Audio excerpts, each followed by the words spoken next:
Hello दोस्तों, मैं हूं आपका अपना मित्र कर्ण और स्वागत है आपके अपने चैनल फ्लाइट ऑफ स्पिरिट्स में। दोस्तों, आज हम लोग रीजनिंग की चैप्टर वाइज क्लास लेकर के आए हुए हैं, जिसका पहला चैप्टर आपका कोडिंग डिकोडिंग है।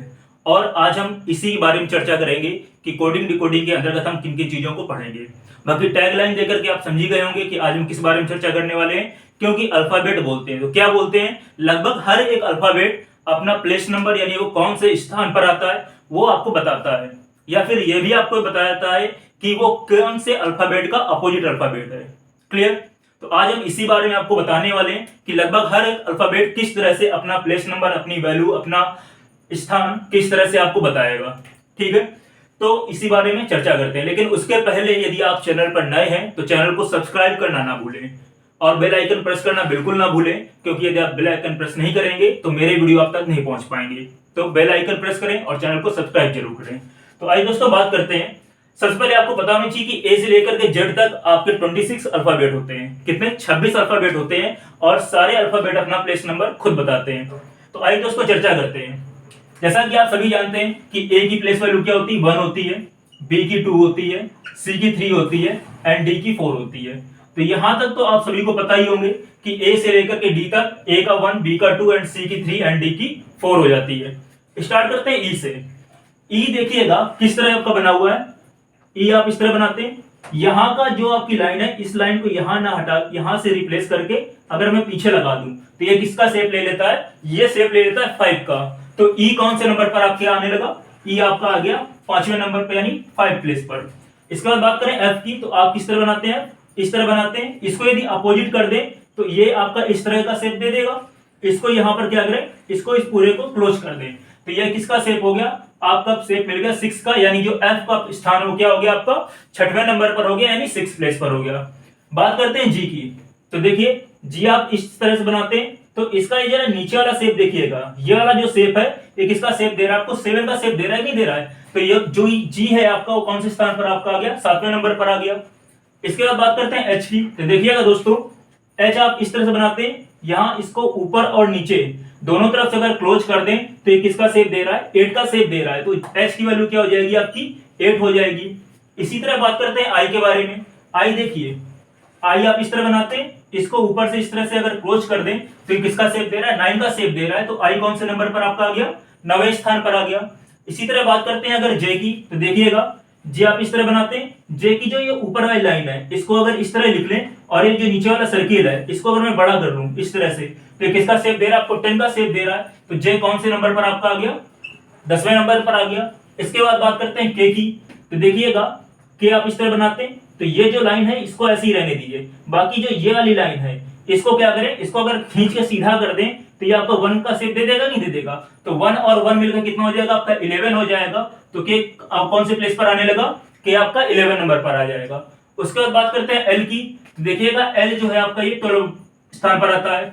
एल को इस तरह भी याद कर सकते हैं, एल फॉर क्या होता है? लव होता है। लव क्या होता है आपका? बार बार होता है, बार बार यानी कि 12। तो एल कौन से नंबर पर आपका आने लगा? 12 स्थान पर आने लगा। इसके बाद बात करते हैं एम की, तो देखिएगा दोस्तों एम आपका इस तरह बनाते हैं, अगर मैं इसको सीधा करूं तो ये 3 का शेप देगा, लेकिन एम की वैल्यू 3 तो हो नहीं सकती क्योंकि 3 प्लेस पर कौन सा आता है? 3 प्लेस पर आपका सी आता है। ठीक है ना? तो 3 नहीं हो सकता, तो क्या हो जाएगा आपका? 13 हो जाएगा। तो एम की वैल्यू क्या हो जाएगी आपकी? 13 हो जाएगी। तो एम कौन से स्थान पर आने लगा? 13वें स्थान पर आने लगा। बात करते हैं एन की, तो देखिएगा एन किस तरह बनाते हैं? इस तरह बनाते हैं। अगर मैं इसको अलग अलग कर दूं तो ये इस तरह आई और वी का शेप देगा। अगर मैं रोमन डिजिट की बात करूं कि आई और वी किसकी वैल्यू होते हैं? 4 की वैल्यू होती है, होती कि नहीं होती है? तो ये आपका आई और वी मिलके 4 हो जाएगा, लेकिन 4 नहीं हो सकता। क्यों? क्योंकि 4 किसके लिए रिजर्व था आपका? डी के लिए रिजर्व था। तो इसका आपका 4 ना होगा, कितना हो जाएगा दोस्तों? 14 हो जाएगा। तो एन की वैल्यू कितनी हो जाएगी आपकी? 14। ओ आपका दोस्तों 15 नंबर पर रहेगा, ये आपको याद रखना पड़ेगा। बात करते हैं पी की, तो देखिए पी आप इस तरह से बनाते हैं, इसको अपोजिट कर देंगे तो ये 6 का शेप देगा, लेकिन 6 नहीं हो सकता। क्यों? क्योंकि 6 किसके लिए रिजर्व था? एफ के लिए रिजर्व था। तो पी मतलब 6 ना होकर कितना हो जाएगा आपका? 16 हो जाएगा। तो जो पी की प्लेस वैल्यू कितनी हो जाएगी दोस्तों? 16 हो जाएगी। बात करते हैं क्यू की, तो देखिएगा क्यू आप किस तरह बनाते हैं? क्यू आप इस तरह बनाते हैं, इसका जो ये वाला शेप देखिएगा तो ये आपका 7 का शेप दे रहा है, नहीं दे रहा है? लेकिन 7 तो नहीं सकता। क्यों? क्योंकि 7 किसके लिए था आपका? जी के लिए था। तो यहां पर कितना हो जाएगा? 17 हो जाएगा। तो क्यू की जो प्लेस वैल्यू कितनी हो जाएगी दोस्तों? 17 हो जाएगी। बात करते हैं आर की, तो आर तो देखिएगा दोस्तों, आर को अगर आप प्रोनाउंसिएशन के हिसाब से देखें, आर और 18, 18 में भी लास्ट में आपका रा निकलता है और आर में क्या निकलता है, रा निकलता है। तो आर और 18 अगर इस तरह नहीं देख पा रहे हैं तो देखिएगा, अगर आर को आप थोड़ा सा सुधार के लिखें, इसको नीचे से अगर क्लोज कर दें तो ये 8 का शेप दे रहा है, तो 8 तो हो नहीं सकता, क्यों? क्योंकि 8 किसके लिए रिजर्व था, एच के लिए रिजर्व था, तो यहाँ पर कितना हो जाएगा, 18 हो जाएगा। तो इस तरह भी देख सकते हैं, उसकी आकृति के आधार पे भी या फिर उसके प्रोनाउंसिएशन के आधार पर भी।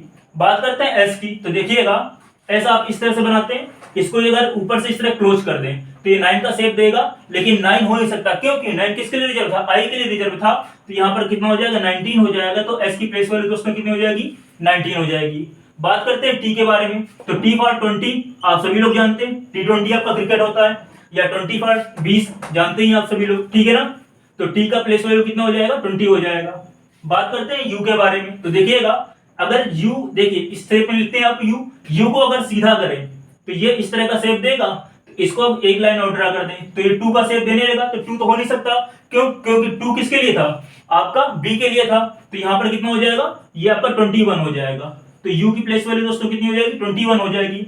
बात करते हैं वी की, तो वी आप इस तरह बनाते हैं, तो इसको अगर इस तरह लिख दें और इसके पीछे फिर से इस तरह ड्रा कर दें तो ये लगभग 22 का शेप दे रहा है, नहीं दे रहा है, तो v की प्लेस वैल्यू कितनी हो जाएगी, आपकी 22 हो जाएगी। बात करते हैं w की, तो w को सीधा करें तो ये आपका 3 का शेप दे देगा, ठीक है ना।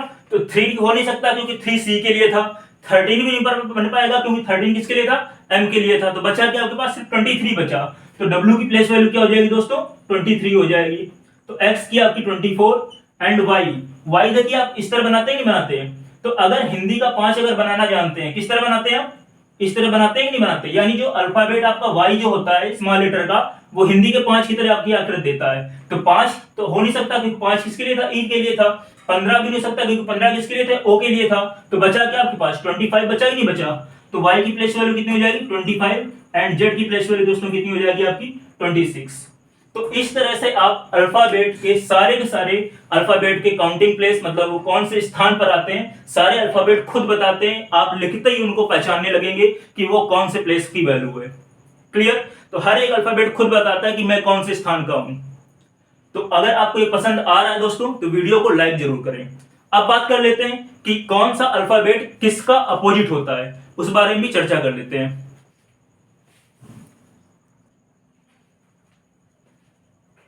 तो आइए दोस्तों बात करते हैं कि कौन सा अल्फाबेट किस नंबर के, कौन से अल्फाबेट का अपोजिट होता है।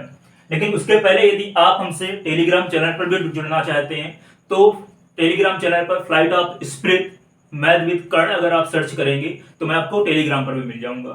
तो आइए दोस्तों बात करते हैं A B C D E F G H I J K L M. इसके बाद आपका फिर से अपोजिट स्टार्ट हो जाएगा। देखिए इसकी एक साधारण सी ट्रिक, पहली बात तो यही है कि किसी भी अल्फाबेट का अगर अपोजिट अल्फाबेट आपको निकालना है तो उस अल्फाबेट की जो काउंटिंग प्लेस है वो 27 से सब्ट्रैक्ट कर दी। सपोज दैट अगर मुझे एफ का अपोजिट अल्फाबेट निकालना है कि एफ का अपोजिट अल्फाबेट क्या होता है, तो मैं क्या करूंगा, 27 में एफ की प्लेस वैल्यू क्या थी, 6 थी, 27 में मैं 6 सब्ट्रैक्ट कर दूं कितना हो जाएगा दोस्तों, 21 हो जाएगा। और 21 किसका था, आपका यू का था। तो एफ का अपोजिट प्लेस पर क्या हो जाएगा, यू हो जाएगा। या अगर मुझे डी का फाइंड आउट करना है कि डी का अपोजिट अल्फाबेट कौन सा होगा, तो 27 में डी की प्लेस वैल्यू कितनी होती है, 4 होती है, तो ये बचेगा 23, और 23 किसका था, डब्ल्यू का था। तो इस तरह से भी आप फाइंड आउट कर सकते हैं कि कौन सा अल्फाबेट किसका अपोजिट अल्फाबेट होगा। लेकिन आपको ये सब नहीं करना है। क्यों नहीं करना है, क्योंकि आपको देखते ही पता लगाना है कि कौन सा अल्फाबेट किसका अपोजिट होगा, ठीक है ना।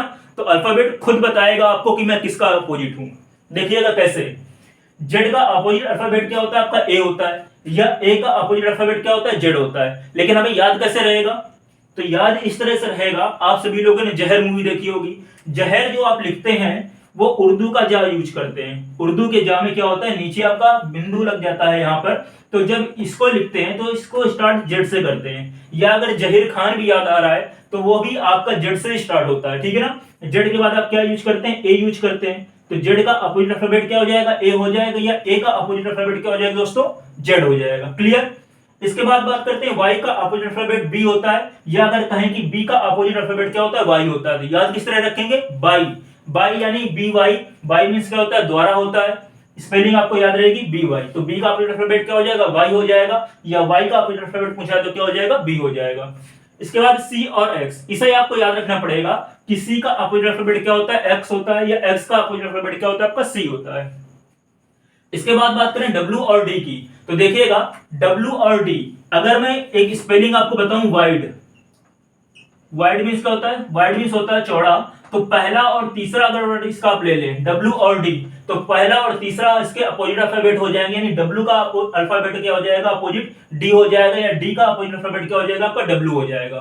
तो इसके लिए क्या याद रखेंगे, वाइड याद रखेंगे। इसके बाद बात करें v की, तो ve, वैसे VWE होता है आपका हम, लेकिन क्या करेंगे, अगर आप राम लिखते हैं इंग्लिश में तो क्या लिखते हैं, RAM लिखते हैं, नहीं लिखते। तो अगर उसी तरह अगर मैं V लिखना चाहूं, क्या लिखना चाहूं, V लिखना चाहूं, तो आप क्या लिखेंगे, V से VE तो लिखेंगे ना।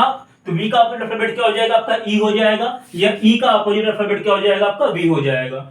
इसके बाद बात करें U का अपोजिट अल्फाबेट आपका F होता है, या F का अपोजिट अल्फाबेट U होता है। याद कैसे रखेंगे, अगर आप उफ याद रखते हैं, उफ, तो यू का अपोजिट अल्फाबेट क्या हो जाएगा, एफ हो जाएगा। या अगर आप याद कर पाते हैं कुंग फू, कुंग फू चीन का आपका बहुत ही फेमस गेम है आपका कुंग फू, तो फू से आप क्या हो जाएगा, एफ का अपोजिट अल्फाबेट क्या हो जाएगा, आपका यू हो जाएगा।